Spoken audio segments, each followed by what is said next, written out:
আসসালামু আলাইকুম ওয়া রাহমাতুল্লাহি ওয়া বারাকাতুহু। ওয়াসি উচ্চ বালিকা বিদ্যালয়ের 50তম শিক্ষা সপ্তাহ উপলক্ষে আয়োজিত আজকের তৃতীয় দিনের অনুষ্ঠান পুরস্কার বিতরণ অনুষ্ঠানের প্রধান অতিথি জনাব খান মোহাম্মদ ইসরাফিল, তিনি এই দেশের শিক্ষা বিস্তারের জন্য প্রভূত কার্য সম্পাদন করেছেন। আমরা জানি একসময় তারা ধামরাই থানার সকল স্কুলে শিক্ষকদের বেতন সহ অন্যান্য সবকিছু প্রদান করতেন এবং আজকে আমরা তাকে এখানে এনেছি আমাদের হাল দশা দেখার জন্য। তিনি উপস্থিত আছেন এই স্কুল প্রতিষ্ঠা লগ্নে যারা পৃষ্ঠপোষকতা করেছেন, যাদের কর্ম পরিকল্পনা এবং সাহায্য সহযোগিতা নিয়ে আমাদের এই স্কুলটা প্রতিষ্ঠিত হয়েছে। সেই উবায়দুল হক খান উপস্থিত আছেন। অত্র বিদ্যালয়ের প্রধান শিক্ষক, যিনি আজকের এই অনুষ্ঠানের সভাপতি। উপস্থিত আছেন আমাদের বর্তমানকালের এই স্কুলের জন্য বিভিন্ন সাহায্য সহযোগিতা করেছেন যিনি জনাব আয়ুব খান বাবুল, তিনি জনতা ব্যাংকের সাবেক এজেন্ট হিসেবে অবসরপ্রাপ্ত। আজকে উপস্থিত আছেন আমাদের আমন্ত্রিত প্রাইমারি স্কুলের প্রধান শিক্ষকগণ, অন্যান্য স্কুলের প্রধান শিক্ষক এবং শিক্ষক শিক্ষিকাগণ। উপস্থিত আছেন আমাদের সামনে যারা শিক্ষার্থী এবং আমাদের তাদের মা এবং বোনেরা। আসসালামু আলাইকুম। আবার আমরা এই বিদ্যালয়ের এতগুলো মানুষকে এখানে এনেছি শুধু আমাদের মধ্যে একটা সম্পর্ক সৃষ্টির জন্য। আমরা প্রাইমারি স্কুল থেকে শুরু করে অন্যান্য প্রতিষ্ঠানের সাথে পারস্পরিক যোগাযোগ নেই বললেই চলে, তবে আমরা চাচ্ছি এই বিদ্যালয় বা শিক্ষার্থীদেরকে একটা সুস্থ শিক্ষা দেওয়ার জন্য সমন্বিতভাবে যে 5টা প্রতিষ্ঠান আছে এবং অন্যান্য এলাকার স্কুলগুলো আছে সেগুলোর ছাত্রছাত্রীদের উন্নয়ন কল্পে প্রাথমিক পর্যায়ে যে অসুবিধাগুলো, যে শিক্ষার্থীদের যতটুকু শেখানো দরকার ছিল ততটুকু হয়েছে কিনা তাদের সাথে মত বিনিময় করে এবং যারা আমরা শিক্ষাদান করছি এই প্রতিষ্ঠানের মধ্যে তাদের মধ্যে একটা যোগসূত্র স্থাপন করে দেওয়া। এবং আমাকে বলতেই হয় সুনীল গঙ্গোপাধ্যায়ের সে কবিতা, আমি কিরকম ভাবে বেঁচে আছি একবার এসে দেখে জানি কিলেশ, এই কি মানুষ জন্ম নাকি শেষ পুরোহিত কঙ্কালের পাশা খেলা। এই স্কুলটা কিভাবে জীবিত হয়ে আজকে পর্যন্ত টিকে আছে সেই কথাগুলোকেও আমি আমার আজকে অতিথিবৃন্দ এবং উপস্থিত যারা আছেন তাদেরকে জানানোর জন্য আমি আপনাদের এই একটু সময় আমি আপনাদের কাছ থেকে নেব। এই স্কুলের জন্য যে সমস্ত কার্যকলাপ হয়েছে অতীতে মুষ্টির চাল পর্যন্ত এই স্কুলে ব্যবহার করা হয়েছে। আমাদের বিগত দিনে যারা শিক্ষক ছিলেন তারা নিজেদের বিনা বেতনে স্কুলে শিক্ষকতা করেছেন। আজকে আমি দেখেছি আমার সঙ্গে একজনের আলাপ হল, এক প্রথম ব্যাচের শিক্ষার্থী, তিনি বললেন আমাদেরকে স্কুল প্রতিষ্ঠার সময় প্রাইমারি স্কুলে প্রথমে ক্লাস করানো হতো, দ্বিতীয় অর্ধে প্রাইমারি স্কুল, সরকারি প্রাইমারি স্কুল পরিচালনা করা হতো। এই ছিল অবস্থা, কিন্তু আজকে আমরা মোটামুটি অনেক দূর এগিয়ে এসেছি। শুধু এগোতে পারি না এক ক্ষেত্রে, যে এইখানে ভালো রেজাল্ট করার জন্য যে পরিশ্রম, যে প্রজ্ঞার দরকার পড়ে, যে শিক্ষা ব্যবস্থার দরকার পড়ে বা যে শিক্ষকের দরকার পড়ে সেগুলো আমরা করতে পারি না। এইটা আমাদের জন্য একটা দুঃখজনক ব্যাপার। আমি আজকের এই মা বোন যারা আছেন তাদেরকে বলবো, আপনারা আপনাদের সন্তান নিয়ে খুবই নৈরাশ্যবাদী। আমরা প্রায় ক্ষেত্রে দেখি, যেহেতু আমাদের শিক্ষার অভাব, গতকালকে আমাদের প্রধান অতিথি বলেছিলেন যে আমাদের নৈরাশ্যের মধ্যে কোনো স্থান নেই, মনের মধ্যে নিরাশা হবে না, পারবে না, এই কথাগুলো যাতে না থাকে। ছাত্রীরা পারছে না, আজকে পারে নাই, আপনি যদি যত্ন নেন সে পরের দিন আপনার ছাত্র পড়াশোনা করবে। আজকে যিনি একজন বিশেষ বক্তা বলে গেছেন আমার আলবাই দূষণের কথা, সেটা আপনারা অনুধাবন করেন। তা আপনার মেয়ে ভালো রেজাল্ট করেনি, আপনি তাকে যত্ন নেন, তুমি পড়ো, আপনি তার সংসারের অন্য সময়ের জন্য ওকে পড়ানোর ব্যবস্থা করে দিন।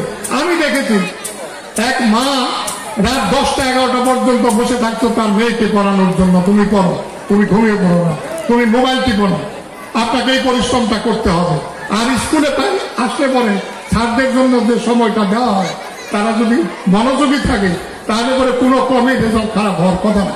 এইগুলো আমাদের শিক্ষা ব্যবস্থার জন্য আপনাদের অবগত করা। কিন্তু আজকে যে আমাদের স্কুলের যে দৈন্য দশা সেগুলো কথা বলে তো শেষ করা যাবে না। আমাদের স্কুলের শিক্ষকরা যারা শিক্ষার্থীর কাছ থেকে কোনো বেতন পান না, ওনারা বহু প্রায় কোশ্চেন তারা এই স্কুলটাকে স্কুলের শিক্ষাদান করে থাকেন। কিন্তু আমরা হয়তো এই অনাড়ম্বর অনুষ্ঠানের মাধ্যমে আপনাদেরকে ডেকে এনেছি এই কারণে, বিশেষ করে প্রাইমারি স্কুলে যারা শিক্ষক আছেন এরা দক্ষ শিক্ষক। প্রাইমারি স্কুলে আজকে মাস্টার ডিগ্রিধারী শিক্ষক প্রায় ক্ষেত্রে দেখি যে মাস্টার ডিগ্রিধারী শিক্ষক এখানে শিক্ষকতা করছেন। এটা আমাদের গর্বের বিষয়, কিন্তু দুঃখজনক ব্যাপার হলো যে তাদের শিক্ষাকে মূল্যায়ন আমরা করতে পারি না। তাদের কর্মসংস্থানের জায়গা নাই বিধায় তারা এখানে আসছে। সেই সমস্ত শিক্ষকদের উদ্দেশ্যে আমার কিছু বলার নেই, শুধু তাদেরকে শ্রদ্ধা নিবেদন করে বলবো যে আপনারা যদি শিক্ষাদানটা যথাযথভাবে করেন তাহলে পরে মনে হয় হাই স্কুলে যারা আসে তাদের শিক্ষাদান করতে অনেকখানি সহজ হয়। আমার এই স্কুলে শিক্ষকদের বলতে শুনেছি যে একটা অঙ্ক দিন অঙ্ক বুঝতে পারে কি করতে পারে, যোগ অঙ্ক পারে না, এই পঞ্চম শ্রেণী পাস করলো কি করে। যে কারণে আমাদেরকে অনেক সময় ওরিয়েন্টেশন করতে হয়, যেটা স্যাররা করে থাকে 6 মাসে তাদেরকে পুরনো পড়া পরে কিছু ড্রয়িং করা হয়, যেটা একটু অতটা লাভজনক হয় না, সবাই করতে পারে না।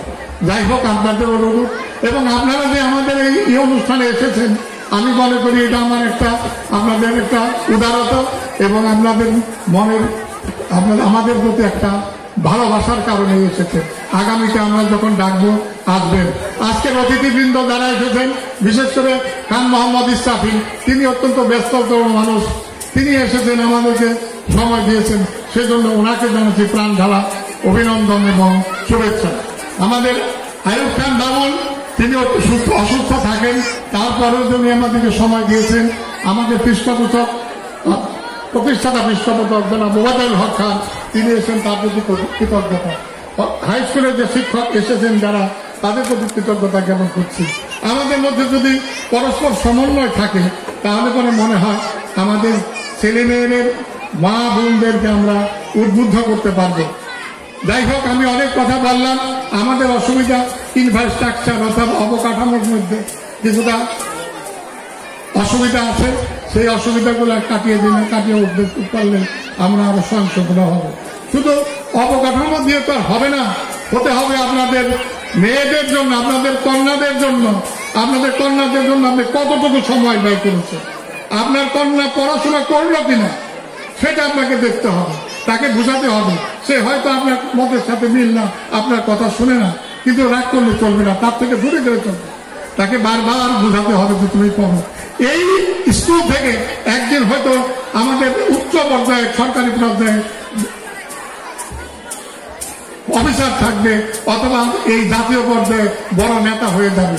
আমি দেখেছি যে স্কুলের যে ছাত্রছাত্রীর মধ্যে স্পোর্টসের মধ্যে যে তাদের উচ্ছ্বাস, যে তাদের উন্মাদনা, তাদের যে আনন্দ, আমার খুব ভালো লেগেছে।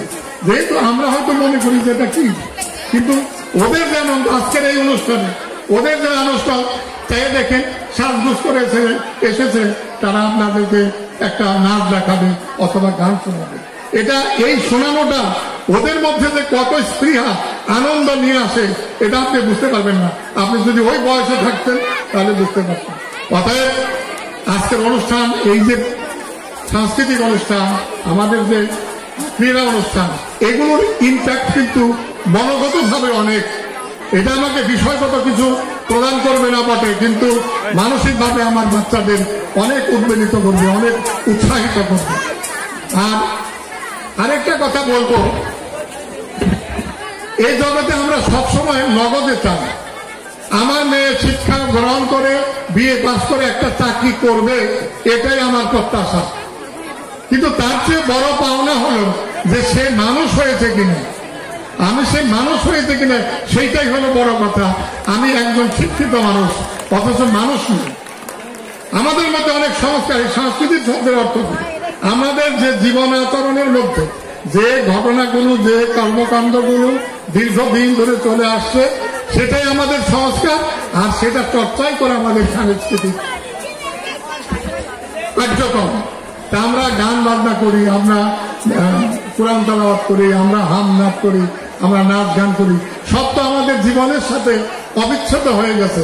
কাজে বাঙালি সংস্কৃতি বলতে আমরা যেমন ধর্মীয় চেতনার থেকে উদ্ভূত কর্মকাণ্ড বুঝি, আবার তেমনি গান বাজনা বা আমাদের দেশজদের সময় যে কৃষ্টি আছে, সেই কৃষ্টির থেকে উদ্ভূত যে চর্চাগুলো, সেগুলোকে আমরা বুঝি।